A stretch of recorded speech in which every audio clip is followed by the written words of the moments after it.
Hey, Duckmaster here. Today, Bastion practice Hoglin Stables. By the way, I just made a whole Nether speedrun guide. Go check it out, I explain everything there. And now, let's go! Now this Bastion is probably the most confusing one. So in this video, I'll try to explain it in the simplest way possible. First of all, let's quickly see what this Bastion looks like. So here you can see the stables portion and the 3 towers in the background. Let's go in the center of the stables portion, and similar to the housing units, we're never really gonna use this section. Instead, we're gonna go towards the towers. And if you go just over here, there will always be that one chest, and this is where we will begin the run. Now we're gonna make it simple. You're gonna select bottom stairs as a spawn point here. This way you're gonna spawn right in that location. Now before we actually start looting the Bastion, we need to talk about good gap and bad gap for a minute. At the beginning of the run, you're gonna take those stairs to this first location. Let me put some kind of landmark here, and this is where we check for the first gap. Actually, it's quite simple. You just have to mine this one block, and if you see a hole behind, it's a good gap. If there's a block instead, then it's a bad gap. So here it is a good gap, meaning there will be gold in this side, so I can go in to actually do my run. If it was a bad gap instead, it means there's no gold in this side, so I must go to the other side of the Bastion. To do that, just turn around and take those stairs. And here is where we check for the second gap. You just have to mine this one block, and again, if there's a hole, it's a good gap. If there's a block instead, it's a bad gap. So here it was a good gap, and as before, it means there's gold on this side, and I can go in to actually do my run. Now, before we move on, let's make a little recap about gaps. The Bastion has 2 sides, and each one can have gold or not. A good gap means there is gold. A bad gap means there's nothing. So essentially, there are 3 simple cases. First case, there is one good gap, then simply go there to get the gold and trade. Second case, there is no good gap, both the gaps are bad. Then there is no gold in the entire Bastion and you just can't do anything. And last case, both the gaps are good. Then just go to the first one to get the gold and start trading, and you can go get the gold in the other side for extra loot. Now that we know about good gap and bad gap, we can actually start the run. Go up the stairs and check for the first gap. There's a hole, it's a good gap. There will be gold in this side. Let's go in. This way until this location. There will always be this exact formation with the pig face block over here, or you will see the gold that's behind it. And here is where we make the piglin hole. Now turn around, we're gonna block this corridor to be safe, and then we can go behind the hole we made to find the first gold blocks. Now before you take those gold blocks and anger all the piglins in the area, break these 2 specific blocks, it will allow them to come to you. Now we can mine the first couple gold blocks and quickly turn them into ingots that we throw into the hole. The piglins should leave you alone and go inside. Then we mine the remaining gold blocks here, and we can throw that gold into the hole too. Okay, now that the piglins have started the trading, we can go get the other gold blocks in the area. Block these 2 holes to be safe, check that there are no more piglins around, and then we are going to mine right here under the lantern. Here is the rest of the gold in this side of the Bastion. There will be 4 to 6 gold blocks here depending on the Bastion generation. Now we go back up to give all that gold to the piglins that are trading.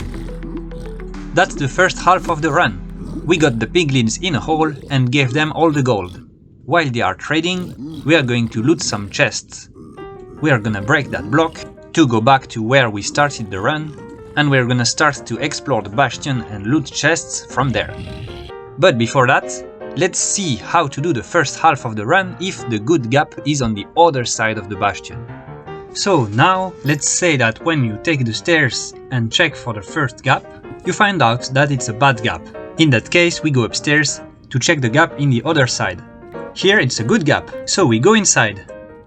This way and a bit on the right. And here, as you can see, there's the same formation as last time. So from that point, the run is actually the same as before. So we make the piglin hole, we set up the area for the piglins to come to us,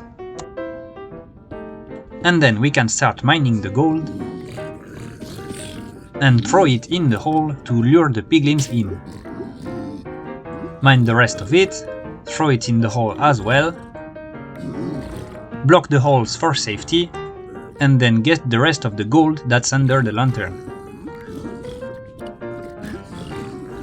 Then get back up and give it all to the piglins that are trading. And now that the piglins are trading, as in the previous case, we want to go loot some chests. So we break that block and go back to where we started. A bit on the left.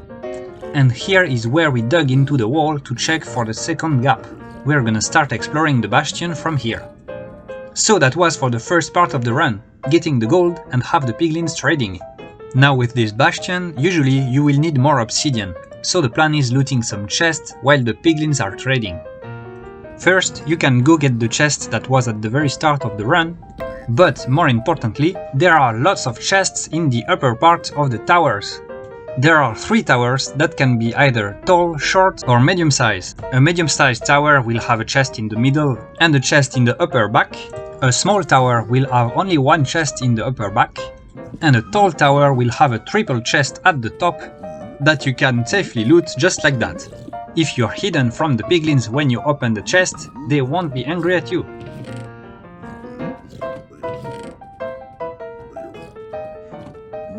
So remember, we were at the top of the stairs in the center of the bastion, and we're gonna go out to go up into the towers to loot the chests. I think that was enough technical explanations, so now I'm gonna show you a full good run to link up everything we learned. By the way, if you really want to know how to do the things we talked about, the only real way is to get to work and practice each part of the run yourself. And this is a good gap. During my practice, I've had quite a lot of runs go dead right after the beginning because there was just no good gap in the bastion. I believe that each time it's a 50-50 chance to get a good gap, and there are 2 sides in the bastion, so basically you have a 1 in 4 chance to get 2 bad gaps and be screwed.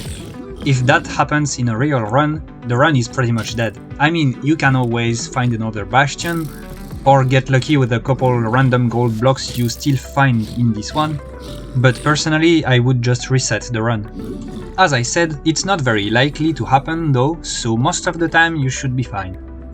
Oh, here, don't forget that last gold block, it's a little bit hidden. So yeah, even if the Hoglin Stables Bastion is the most confusing one, if you're motivated and follow the steps, you should be able to learn the basics in a couple days without any problem. I would still advise learning Hoglin Stables last. So if it's not done yet, get yourself the Llama Bastion practice map and practice the bridge, the treasure and the housing units bastions. If you follow my videos, you should be able to loot each bastion in 3 minutes quite easily. Okay, maybe 4 for Hoglin Stables. But the point is that with all that basic knowledge about bastions, there's really nothing stopping you from beating the game in half an hour, if you don't get unlucky. So if you want to learn speedrunning, if you want to get better at the game, or if you want to be able to do manhunt, for example, get the Llama Bastion practice map, spend a couple days practicing each bastion, and you will get a lot better. That's what I did, and I was able to learn about all the bastions quite quickly. Like 2 weeks ago, I knew nothing about looting bastions. I spent maybe 1 hour a day, on average, practicing those bastions, and look at me now, I look like a pro speedrunner. I mean, no, I'm not that good yet, but still, I'm far better than 2 weeks ago. And I mean, I'm not particularly good at Minecraft, so if I was able to learn bastions in a couple weeks, pretty much anybody can. And well, if you spend the whole day practicing Bastion, I'm sure a couple days would be enough to learn the basics. Actually, the hardest part about learning Bastions, as for many other things in life, is just to get started. So if you really want to learn Bastions, get the Llama Bastion practice map right now and start practicing the first Bastion. Now back to the run. I just looted all the chests and I'm coming back down to the piglin hole. This bastion may look like a maze at first glance, but it really isn't. After a couple runs you will know exactly where to go. Anyway, this is the last of the 4 bastion practice video I made.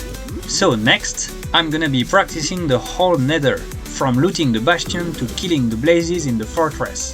It will be harder, more random, and also much more fun for me to do. So I'm really excited about it. If you want to see that, stay tuned, because this is my next video. Okay, here it is the end of the run. I'm organizing my inventory and I'm waiting for the end of the trades. Above all things, I need more pearls. Oh, never mind, I have more than enough stuff now. I'm out. That was a solid 3.5 minutes run. Now I hope this video was clear enough. Have a nice day and I will see you in the next one.